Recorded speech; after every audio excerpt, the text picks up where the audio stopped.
Jadi kelas mereka itu sangat banyak dan dipenuhi begini gantungan-gantungannya. Itu tas siswanya, hampir seluruh kelasnya full ya. Ada saja ini peta konsep digantung begitu ya. Jadi kreativitasnya tiada batas ya. Ada saja yang dibuat oleh mereka. Ini contoh siswa ya, data siswa ada di kaca mereka. Jadi ditempel di kaca dan mudah dilihat oleh gurunya.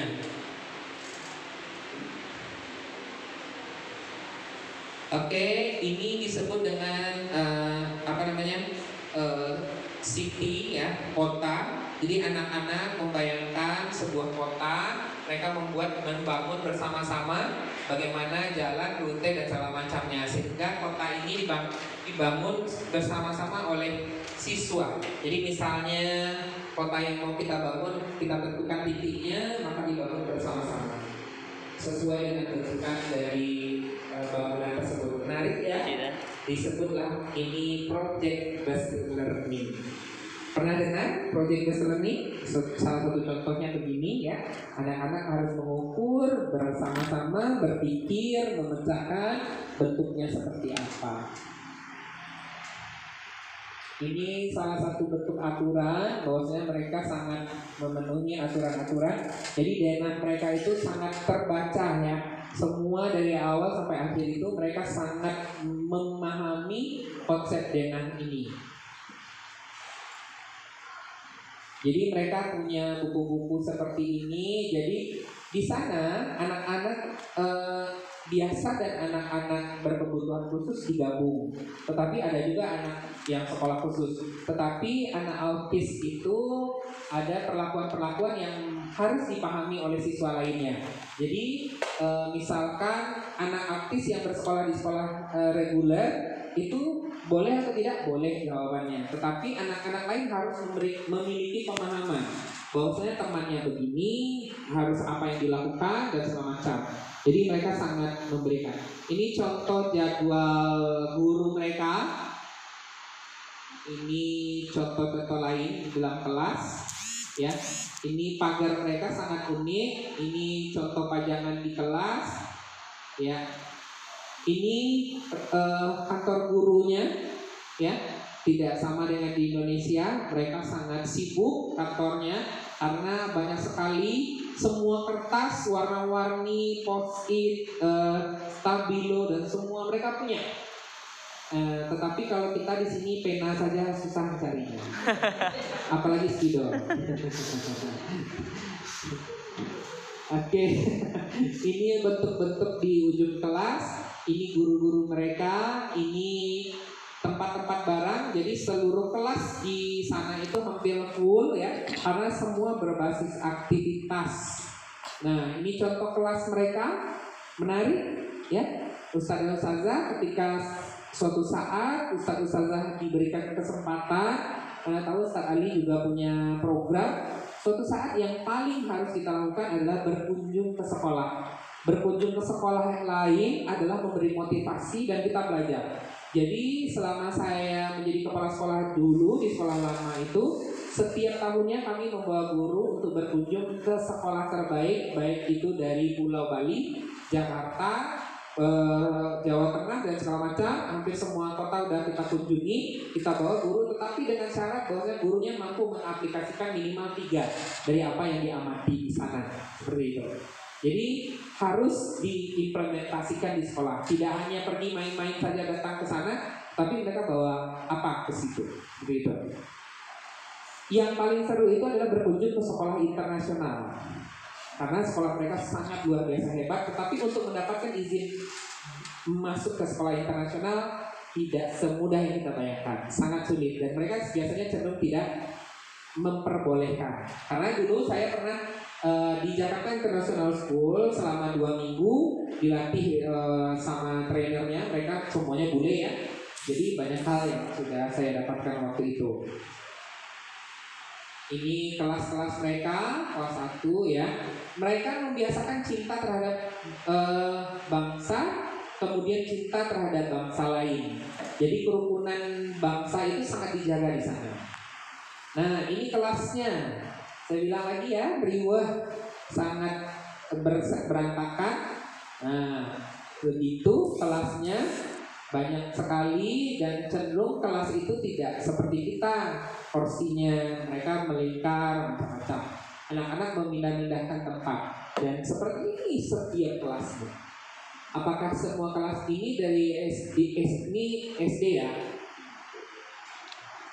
Nah, ini meja belajarnya unik, bisa digabung, bisa dikecilkan. Ini sebenarnya ada kegiatan kita nih yang begini-begini tapi tidak bisa kita lakukan. Tapi mungkin Ustazah bergambar. Nah, ini kelas ini seperti ini kelas mereka dan guru memang stay di dalam kelas merancang, berpikir, kemudian apa yang akan dilakukan, mau kemana siswa harus saya bawa dan apa yang akan saya lakukan, seperti itu. Seperti itu ada pikiran mereka. Ya, mereka biasakan gunakan post-it untuk mempermudah informasi atau pesan apa yang mereka dapatkan. Kalau kita untuk melakukan evaluasi cenderung memberikan soal yang banyak, tapi mereka biasanya memisahkan. Ini apa sih living dan non living? Kalau di dalam IPA apa? Iya. Cukup bagikan kertas post-it. Kira-kira apa contohnya kamu tempelkan di sini, kamu tempelkan di sini. Sudah dapat informasi. Gak perlu jelas-jelaskan dengan ini di depan dengan capek. Biasanya guru begitu ya. Nah, ini contoh tangan yang diajarkan Pak Doni bersama-sama, dimodifikasi macam-macam. Apa terbaca bahasa Inggrisnya? Tidak ya? Oke, ini yang lainnya. Ini kelas mereka. Kira-kira kelas mereka yang sangat unik itu mereka sangat sulit. Kalau kita bilangnya lah sama lokal tuh, nah kan gitu ya. Memang seperti itu. Karena di dalam kelas itu anak-anak menjaga bersama-sama. Seperti itu. Ya, ini mereka selalu berpikir. Ini salah satu bentuk bahwasanya di luar negeri itu manusia itu diajak berpikir bagaimana menyelamatkan dunia. Jadi kalau di Indonesia anak-anak itu tidak pernah diajak untuk memikirkan hal yang ke depan. Jadi apakah berpikir seperti yang disampaikan Ustazah tadi, jika menggunakan kertas maka satu batang pohon yang sudah digunakan misalnya. Semakin sering menggunakan kertas maka semakin banyak batang pohon yang akan ditebang. Kemudian bagaimana ya sumber airnya habis. Kemudian bagaimana ya bangsa Afrika itu kehidupannya semakin lama semakin menurun. Nah, itu dipikirkan oleh siswa dalam kelas seperti itu. Jadi kalau bangsa Indonesia itu tidak memikirkan hal seperti itu, tapi mereka diajak untuk berpikir keras, anak-anaknya menggunakan otaknya supaya menyampaikan sebuah ide dan memberikan sebuah gagasan baru sehingga melahirkan sebuah konsep-konsep bahwasanya mereka tidak teoritis tetapi lebih cenderung sebagai bagaimana. Kemudian saya ingatkan di sana anak-anak dari TK sampai SD itu sudah bisa nyuci, sudah bisa memasak, sudah bisa semua. Kalau kita tidak bisa memasak anak SD karena mereka berbeda konsepnya dengan kita. Siswa TK itu sudah bisa mencuci kaos kaki, kemudian sudah bisa melaundry. Karena 17 tahun setelah itu mereka harus keluar dari rumah, mereka harus tinggal atau kuliah macam-macam. Artinya mereka sudah harus bisa nyuci, masak dan semua bina diri sudah dilakukan. Maka pembentukan itu ada di SD. Berbeda dengan orang Indonesia. Misalnya anaknya sekarang mau tamat SMA, mau kuliah. Anak mama besok, anak Umi besok mau kuliah. Anak Uminya ternyata nggak pernah diajari masak, nggak pernah nyuci, bingung. Karena mau kuliah ke UI, ternyata di UI nanti semua dibayarkan. Di laundry aja, masak pakai catering. Ternyata bangsa Indonesia itu mengalami kemajuan atau pemerosotan. Nah, jawab saya sendiri. Di luar negeri itu anak SD jadi mengajar IPA. Bentar ya Pak Doni. Ya, mengajar IPA. Contohnya begini. Semua anak membawa telur ke sekolah. Kemudian telur itu bersama-sama dipikirkan supaya menetas.